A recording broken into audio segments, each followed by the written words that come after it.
우리 유아실 들려요? 들려? 유아실 자꾸 안 들린다고 그래서 볼륨을 조금만 올려주세요. 네. 오늘 함께 우리 나눌 말씀의 제목은 나의 평안을 너에게 주노라 라는 제목으로 말씀을 함께 나누겠습니다. 우리에게 평안을 빼앗아가는 것들이 있죠. 우리들의 삶 속에서 우리들의 평안을 빼앗아가는 것들. 사람들에게 물었더니 당신의 평안을 빼앗는 것들이 뭐가 있습니까? 물었더니 이런 대답들을 하더군요. 내가 더 가지려는 마음이 있어서 평안하지 못합니다. 그리고 내가 자꾸 지킬 게 많다 보니까 평안하지 못합니다. 그렇죠? 그리고 어떤 사람들은 너무 자꾸 주어지는 책임감과 사람들의 시선들이 너무 평안하지 못합니다. 예를 들자면 우리 연예인들 같은 경우에 댓글 이렇게 달잖아요.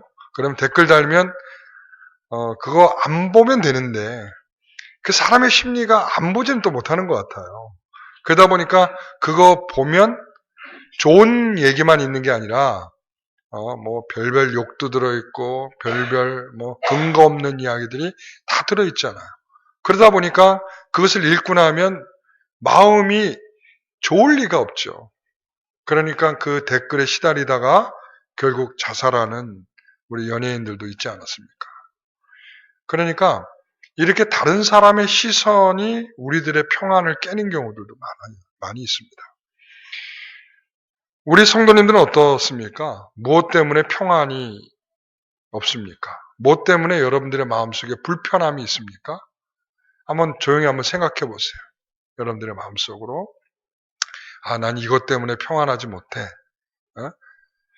우리는 사실은 지금 여러분들이 상상한 그 평안, 나 이것 때문에 평안하지 않다라고 하는 것들은 이런 상황에서 어떤 순간에서 그러면 이것만 벗어나면 내가 평안해질 수 있겠다 하는 것이 될 수도 있겠지만 실질적으로 사람들 그래서 그 평안을 찾아서 내가 좀 더 평안할 수 있는 길은 없을까라고 별별 생각들을 다 해보죠. 그래서 예를 들자면 귀농하는 사람들은 이 복잡한 도시 생활을 다 떠나면 내게 평안이 있을 거다 이런 생각을 할 것이고, 그리고 일상에서 계속되는 업무로 잠시 내려놓으면 내가 평안해질 거다 생각하는 사람들도 있을 것이고, 그리고 내가 갖고 있는 이 책임감 잠깐 내려놓으면 평안하지 않겠는가 이럴 수도 있을 것인데, 근데 실질적으로 이런 것들이 많은 부분에서 우리의 모든 전부의 이 평안을 책임져 줄 만한 조건은 안 될 것 같아요. 그렇지 않겠습니까? 여러분, 이런 것들이 잠시 환기가 되고 잠시 쉬는 시간이 되고 잠시 무거운 짐을 내려놓는 것은 될 수 있지만 이것 자체가 우리의 평안의 본질이 아니기 때문에 잠시 동안은 좀 좋을 수는 있지만 그 자체가 우리에게 평안한 본질은 아니다라는 것이죠. 오늘 우리 주님께서 그 평안의 본질을 이렇게 말씀하고 있어요.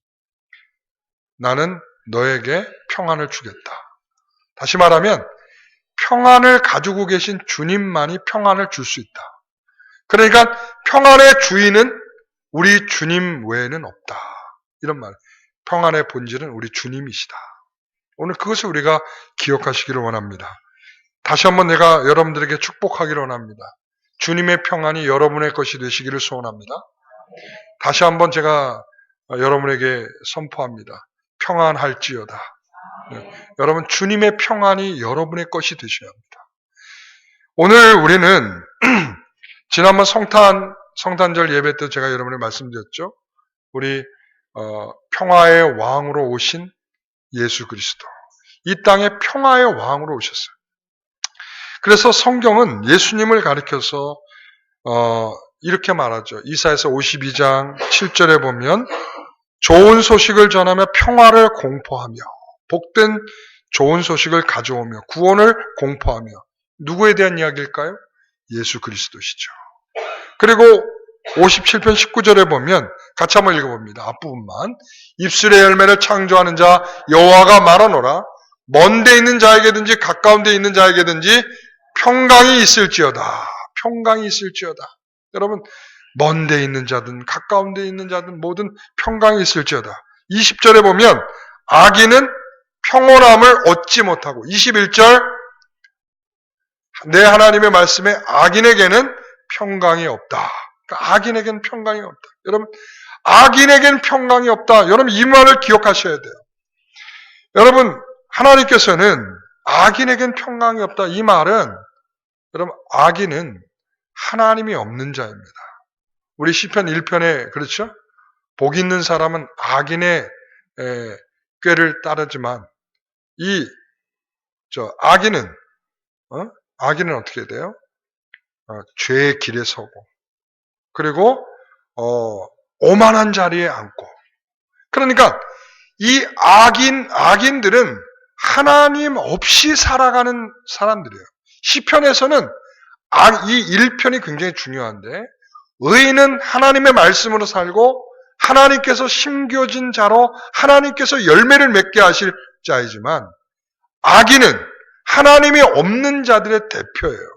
하나님이 없고, 그리고 성도들이라면 하나님과 멀어진 인생을 악인이라 이렇게 말할 수 있습니다. 여러분, 그러므로 악인에겐 뭐가 없어요? 평온이 없다. 평안이 없다. 여러분, 이 말을 우리는 잘 기억하셔야 됩니다. 왜 우리가 평안이 없는가? 나 그거 없어서 평안하지 않죠. 나 이 조건이 충족되지 않아서 평안하지 않죠. 제가 좀 돈만 좀 잘 벌면 난 평안할 겁니다. 여러분, 돈 생기면 다시 또 다른 불안함이 또 생깁니다. 그게 인생입니다. 그래서 여러분, 악인의 특징은 뭐냐? 주님이 없는 자, 주님과 가까이 하지 않는 자의 인생은 늘 불안과 초조 속에 살아가게 돼 있어요. 오늘 여러분에게 저는 주님을 통해서 주실 이 평안을 여러분의 것이 되기를 소원합니다. 그래서 이 에스겔서 37장 26절에 보면 내가 그들과 화평의 언약을 맺고 학개 2장 9절에 보면 내가 이곳에 평강을 주리라. 성전을 재건해라. 내가 이곳에 평강을 주리라. 하나님께서 하나님이 만나는 장소에서 평강을 주신다는 거예요. 다시 말하면 하나님이 함께하는 그 자리가 평강이다라고 말하는 것입니다. 오늘 이 시간 여러분 하나님과 함께하고 계십니까? 하나님과 함께한 그 자리라면 지금 여러분은 평강을 누리셔야 합니다.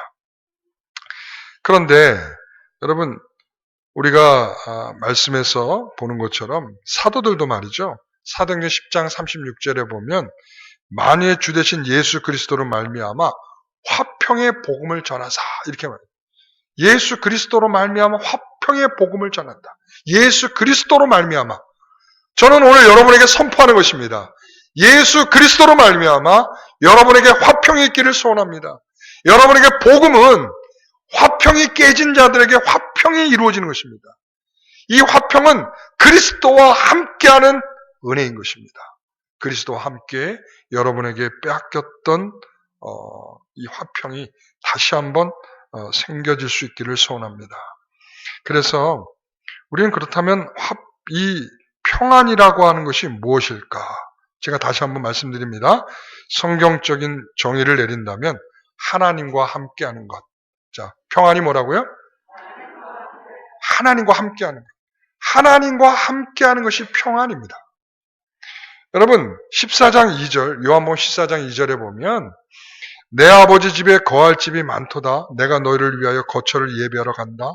자, 우리 주님께서 이런 말씀을, 내 아버지 집에는 뭐가 많아요? 거할 곳이 많다. 내가 너희들을 위해서 하늘의 집을 내가 마련하러 가는 거야. 여러분, 이 말씀을 딱 들으면 예수님께서 이 말씀을 언제 하셨을까요? 이제 예수님께서 이제 곧 십자가를 지고 죽으시고 부활하기 직전에 이제 제자들에게 이런 말씀을 하시는 거죠. 자, 내가 이제 떠날 거야. 내가 떠나게 되면 너희에게 평강이 있어요, 없어요? 아까 말씀하셨잖아요. 주님이 함께 계셔야 평안인데 주님이 함께 계시지 않는 상황이 벌어진단 말이죠. 자, 내가 이제 하늘로 가서 너의 집을 예비하러 갈 거야. 그러면 너희들에겐 평강이 없겠죠? 그런데 사실은 우리는 거기에서 평강을 못 느끼는 게 아니라 실제로 그러죠. 하나님, 하늘의 집은 그만두고 이 땅에 집을 주셔야죠. 그래야 제가 평강을 누리죠. 이 땅에서 내가 내 땅도 없이 내가 무슨 평강을 누릴 수 있겠습니까? 여러분, 세상에 부동산도 없는 내가 어찌 불안한 일이 아니겠습니까? 우리가 주님의 평안이 있으면 사실 어느 것도 하늘나라가 될 수 있습니다. 주님과 함께하는 것. 여러분, 천국이 왜 천국일까요? 주님과 함께 계시니까 천국이에요. 여러분, 왜 지옥일까요? 주님이 계시지 않기 때문에 지옥인 거예요. 왜 지금 평안을 못 느끼냐? 주님이 우리의 삶 가운데 계시지 않으니까, 계시지 않아서가 아니라 우리가 그분을 인식하지 않고 우리의 멋대로 살고 우리가 하고 싶은 거 하고 그렇기 때문에 그 주님이 멀리 있기 때문에 우리에겐 평안이 없는 거죠. 오늘 저는 여러분에게 그런 은혜가 있기를 소원하는 것입니다. 우리 주님이 함께 계시면 여러분의 삶 속에 주님이 함께 계시다는 것은 그분에 대한 은혜가 우리에게 계속 주어지는 거죠. 오늘 읽었던 본문 14장 17절 18절을 한번 보세요. 그는 진리의 영이라 세상은 능히 그를 받지 못하나니 이는 그를 보지도 못하고 알지도 못함이라. 그러나 너희는 그를 아나니 그는 너희와 함께 거하시며 또 너희 속에 계시겠습니다. 내가 너희를 고아와 같이 버려두지 아니하고 너에게 오리라. 주님께서 가신다고 말씀하셨어요. 그런데 가신 이후에 그들에게 주시는 것은 뭐냐면 성령을 주셔서, 여러분, 보혜사 성령. 보혜사라는 뜻이 무슨 뜻이에요? 곁에 계시는 분. 응? 변호사, 위로자. 그러니까 이 보혜사라는 것은 바로 옆에서 함께 계시면서 우리의 필요와 우리의 부족함과 우리의 연약함과 우리의 영적으로 부족함을 채우시는 하나님이 되어주신다. 그러니까 나는 떠나지만, 나는 십자가에 죽고 나는 떠나지만 성령께서 너희들과 함께 하신다. 그래서 뭘 주신다는 거예요? 평안을 주시겠다는 거예요. 평안을. 이것이 평안이란 말이에요. 우리가 지금 평안이 없다면 주님과 관계가 깨져 있을 수 있는 것입니다. 우리가 지금 평안이 없다면 우리에게 주님과 관련 없는 악인일 수 있는 것입니다. 그래서 유대인들은 어떻게 인사를 했을까요? 샬롬 하고 인사를 했어요. 살롬 죽일 놈 이거 아니고 샬롬. 이 샬롬은 평강 이런 뜻이에요. 그런데 실적으로 평강 이렇게 인사하는 게 아니라 우리가 인사할 때 우리는 어떻게 인사해요? 안녕하세요 인사하죠? 안녕 이렇게 하잖아요.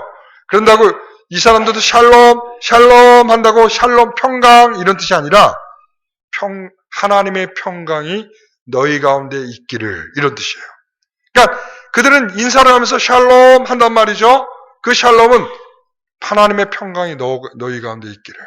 그럼 영어는 어떻게 인사를 하죠? 잘 가. 어떻게 인사해요? 굿바이 하죠. 굿바이. 굿바이. 굿바이는 어디로부터 나온 말일까요?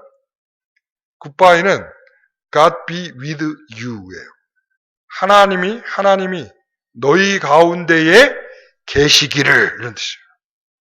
하나님 너희 가운데 계시기를. 자, 잘 가. 굿바이. 이게 아니라 하나님이 너희 가운데 계시기를 하면서 인사를 하는 거죠. 그러니까 그게 바로 샬롬이란 말이에요. 샬롬. 여러분. 근데 우리는 어떻게 인사해요? 안녕? 안녕히 가세요? 안녕하세요? 이렇게 인사하죠? 안녕이란 말은 뭐예요? 아무 일 없이 무사하기를 원합니다. 이런 뜻이죠. 당신에게 아무 일 없이 좋은 일만 있기를 바랍니다. 안녕하세요? 안녕하십니까? 이렇게 하는 거죠. 우리랑은 조금 다른 의미예요. 그러니까 하나님의 샬롬이, 하나님의 평강이 너희 가운데 있기를, 여러분, 유대인들에게 있어서는 바로 그런 관점이 있는 거예요. 오늘 우리 가운데에서 말이죠. 하나님이 우리들과 함께 계실 때에 평강이 있는 것입니다. 그런데 가장 중요한 문제는 바로 우리의 삶 속에 하나님이 계셔서 평강을 누려야 되는데 우리는 평강을 위해서 어디에 투자를 하고 있을까요? 우리의 평안은 어디에 투자를 하고 있을까요? 여러분 어디에다 투자하고 계십니까? 응? 자, 27절을 다시 한번 보겠습니다. 오늘 본문의 말씀. 평안을, 자, 이 말은 평안을 너희에게, 여기에서 평안을 너희에게 머물게 하겠다. 이러면 내가 평안을 너희에게 머물게 하겠다. 그리고 나는 너에게 평안을 주겠다. 이렇게 말. 평안이 너희에게 머물게 하고 내 평안을 너희에게 주겠다. 이렇게 말씀.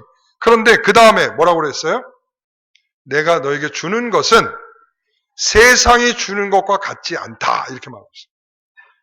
그러니까 이 평안을 두 가지로 구별하고 있죠. 하나는 어떤 평안이에요? 예수님께서 주시고자 하는 평안. 또 하나는 뭐예요? 세상이 주려고 하는 평안.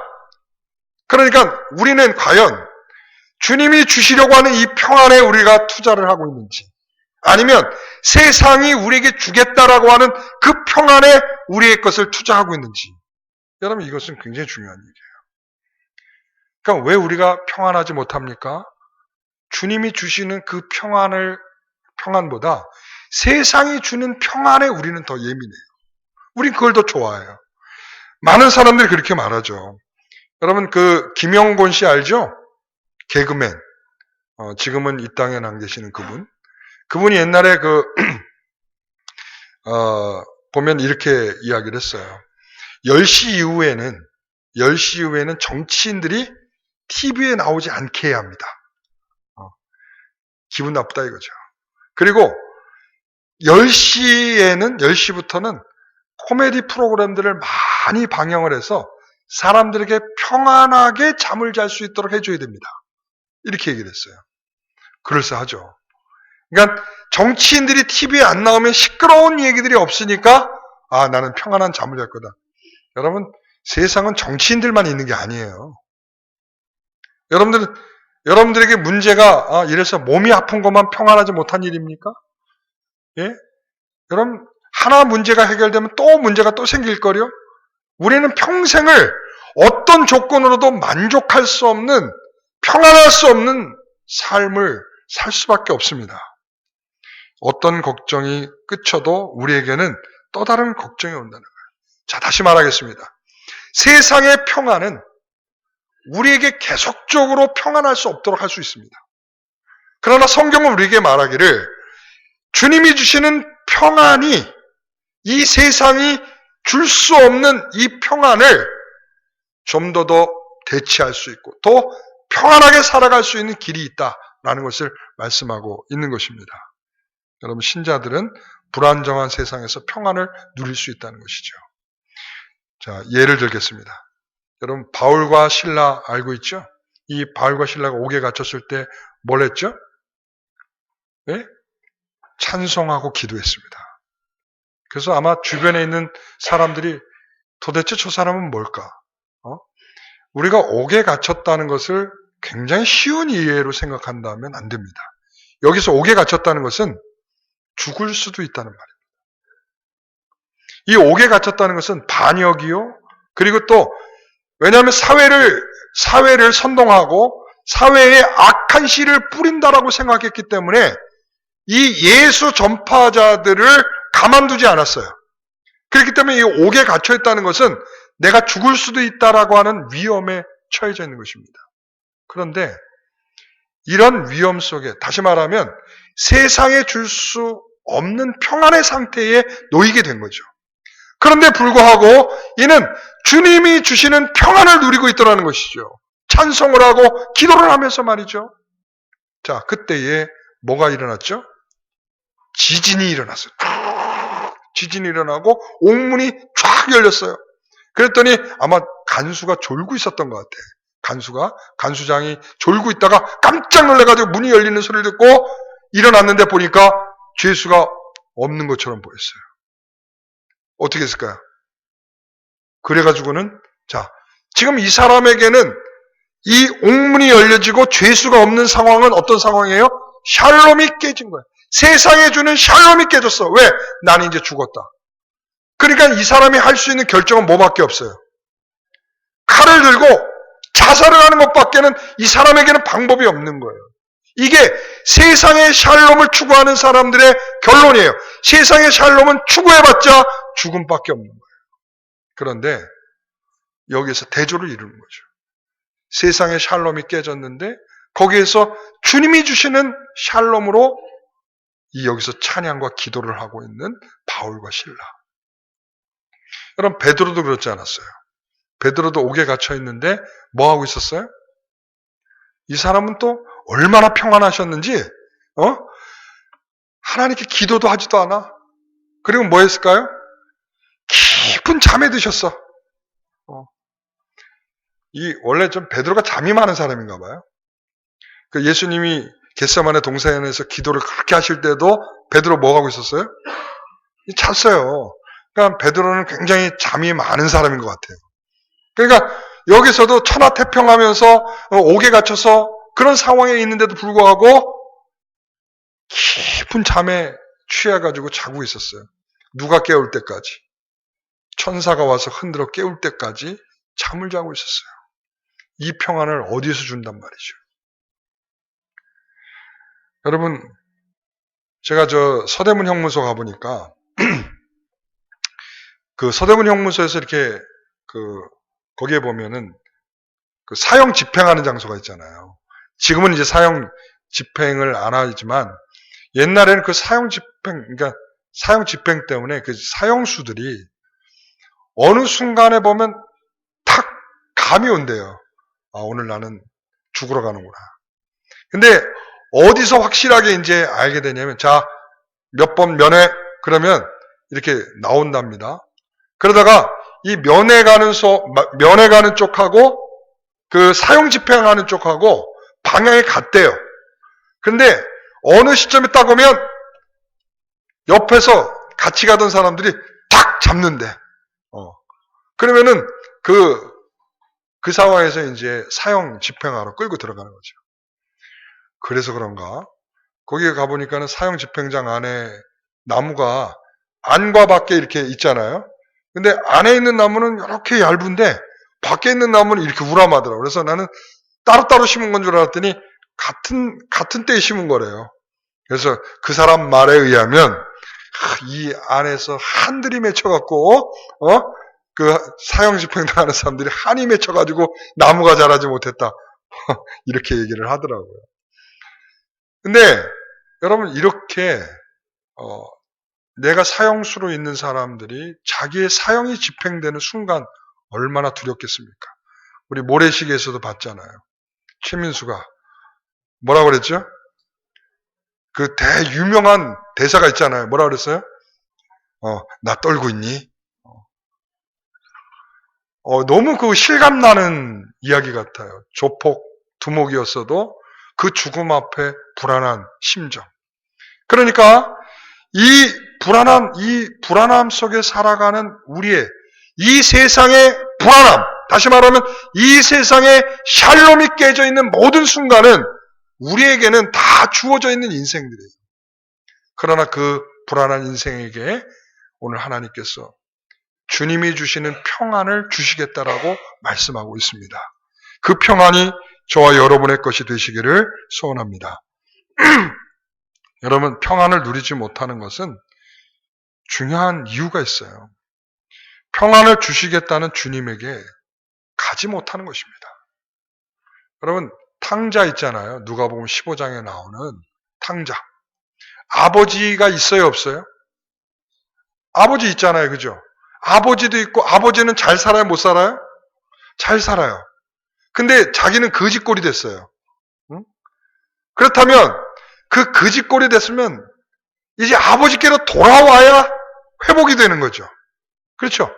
그냥 거지꼴로 그냥 돼지를 치면서 그냥 거지처럼 살면 평생 거지로 죽는 거예요.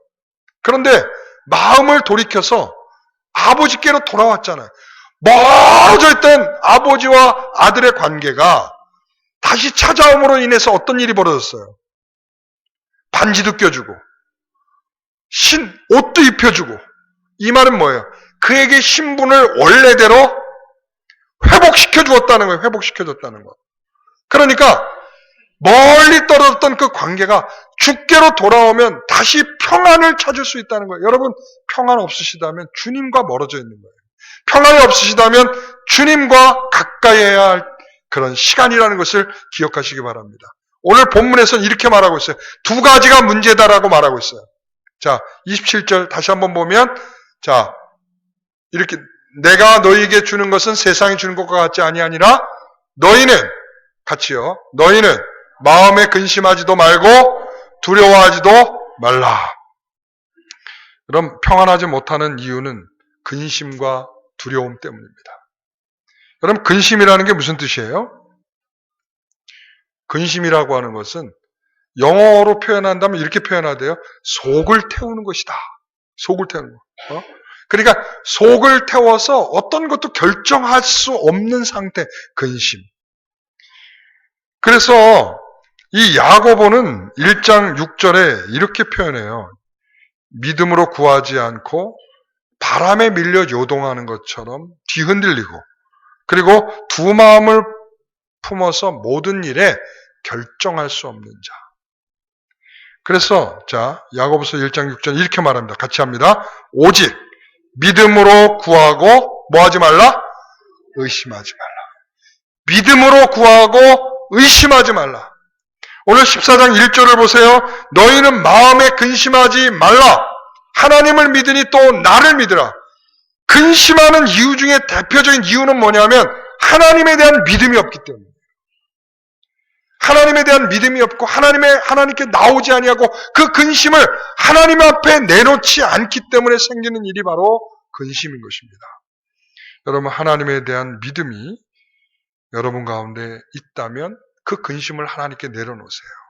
결정할 수 없이 속을 태우고 있는 거 있습니까? 주께 내려놓으십시오. 둘째는 뭐냐면 두려움입니다. 근심은 마음이 요동하는 것이라면 두려움은 그 마음이 근심하고 있는 것이 표현되고 있는 것입니다. 내가 마음에 근심하고 있는 이것이 표현되는 것, 이런 거죠. 여러분, 전쟁터로 나가야 될 여호수아가 있었습니다. 이제 가나안에 들어가서 가나안 전쟁을 하기 위해서 이제 마지막 준비를 하고 있었어요. 여러분, 전쟁을 앞두고 있는 사람이 얼마나 두려움이 있겠어요. 왜 그러냐면 이스라엘은 무기가 좋아요, 안 좋아요? 군사가 있어요, 없어요? 실적으로 군사가 없어요. 군사도 없죠. 무기도 없죠. 근데 그들은 어쨌든 가나안에 들어가서 전쟁을 해야 되는 입장에 있어요. 그랬을 때에 여호수아의 마음은 어떻겠어요? 두려움이죠. 그래서 여호수아 1장에 보면 자신 두려움이 있었을 거예요. 그때 하나님이 두려움을 해결하는 방식을 두 가지를 말씀하세요. 하나는 뭐냐면 주야로 좌로나 우로나 치우치지 말고 주야로 말씀을 묵상하라, 이거예요. 두 번째는 뭐냐면 1장 9절에 내 하나님 여호와가 너와 함께 한다. 두려워하지 말라. 내가 너와 함께 한다, 이거예요. 하나님께서 우리와 함께 하기 때문에 두렵지 않다라는 것이죠. 여러분, 이 전쟁에 나가는 이 사람에게 주시는 하나님의 두려움을 극복하는 길, 주야로 묵상하고 말씀을 묵상하고 하나님이 너와 함께 있음을 믿으라는 거예요. 그러니까 여러분의 인생의 모든 근심과 두려움은, 세상의 샬롬을 깨는 이 모든 두려움은, 이 모든 걸 가지고 하나님께 나오십시오. 그러면 하나님의 평강이 여러분의 마음에 충만케 채우실 것을 믿습니다. 여러분, 맡기시고 내놓으시기 바랍니다. 여러분, 그것이 여러분에게 주시는 하나님의 은혜입니다. 자, 하나님께 주시는 것은 내가 너에게 뭘 준다고요? 자, 내가 너에게 뭘 준다고요? 내가 너에게 뭘 준다고요? 세상이 주려고 하는 평안이 아니라 바로 하나님께서 주시는 평안입니다. 예수님 자체가 여러분의 평안이 되시고 여러분들을 붙드시고 여러분들을 이끄시고 여러분들을 사랑해 주시고 여러분들을 버리지 아니하시고 여러분들을 끝까지 책임지시고 여러분들의 삶과 여러분들의 삶의 자리를 하나님의 은혜로 채워가시는 평안을 주께서 주실 줄 믿습니다. 오늘 우리 찬송가 272장을 우리가 부르고 1, 2절 부르고 나서 우리 잠깐 하나님, 내가 평안을 누리지 못하는 거 이런 것들이 있습니다. 주님께 내놓겠습니다. 주님의 평안을 주십시오. 우리 잠깐 기도하는 시간을 갖도록 하겠습니다. 1절, 2절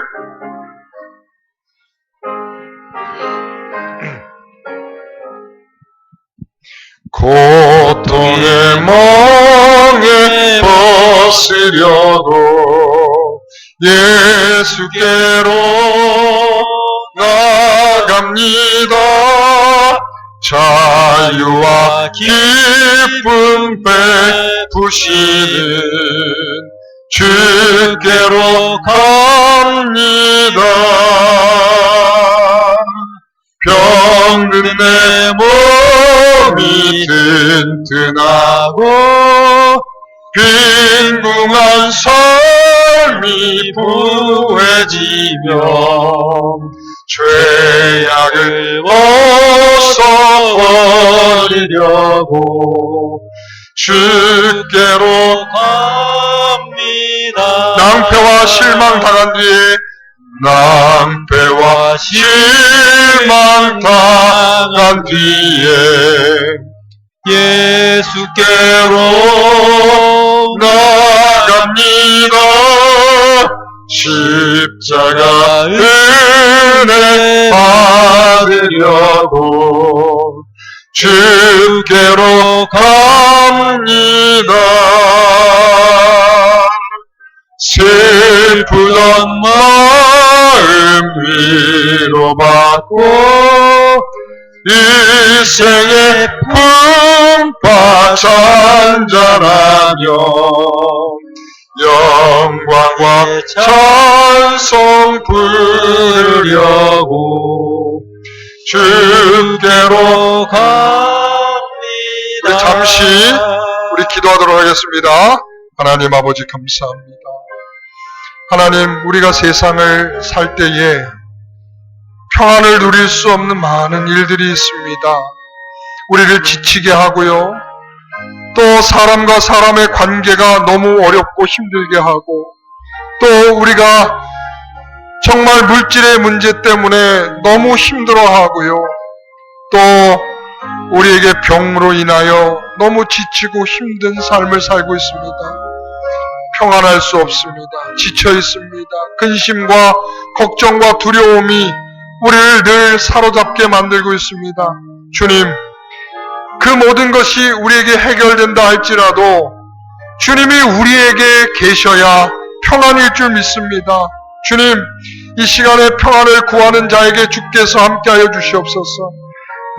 내게 평안을 주노라 하시는 주님이 이 시간 우리에게 평안이 되어주시고 우리와 함께하여 주시고 우리에게 믿음을 보게 하여 주시옵소서. 이 시간 아버지 하나님, 우리가 올 한 해 그럴수록 가정과 교회의 평안을 구하라 하신 것처럼 우리가 주께서 내가 내게 주겠다 한 이 평안을, 우리 교회와 가정이 하나님 앞에 이 평안을 구할 수 있는 믿음을 주시옵소서. 하나님께서 함께하여 주시기를 소원하옵나이다. 감사함이 예수님의 이름으로 기도하옵나이다. 아멘.